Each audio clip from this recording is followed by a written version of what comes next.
Allons à Saint-Quentin à présent, qui organise son salon dédié à la robot numérique durant 2 jours, le secteur des systèmes automatisés.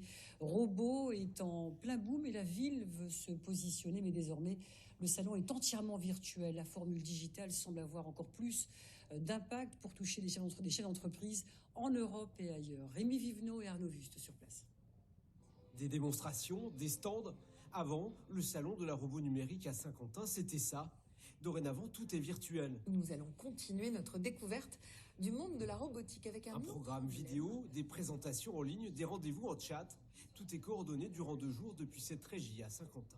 On va pouvoir assister à des conférences, on va pouvoir interagir aussi avec les intervenants. Voilà, on va créer vraiment un outil qui va nous permettre de se rapprocher finalement le plus possible d'un événement physique. Il reste tout de même du réel. Sur ce plateau voisin, ce matin, un invité japonais vient faire la promotion de sa région.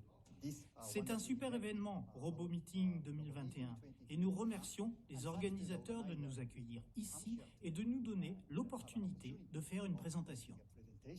La cible derrière leurs écrans, des responsables d'entreprises comme Thierry Favrez, le directeur d'APGLEC Industrie, explique apprécier cette formule virtuelle pour parler affaires. Il n'y a pas d'autre endroit aujourd'hui où on peut se connecter. Là, j'avais un Américain qui essaye de me joindre. Vous voyez, alors les États-Unis se connectent au RoboMeetings, ce qui est quand même pour moi particulier.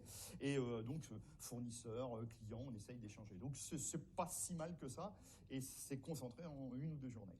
Passer au virtuel, c'est non seulement une économie importante pour l'agglomération, mais encore une occasion de toucher plus de monde qu'auparavant. Aujourd'hui, ça permet à Saint-Quentinois d'être en concurrence directe avec le CES de Las Vegas, qui est la référence mondiale et qui, la dernière, était en digital comme nous. Et donc, on était au même niveau en étant en format digital qu'on n'aurait jamais pu faire en format physique. L'an passé, 1700 chefs d'entreprise ont suivi la première édition virtuelle.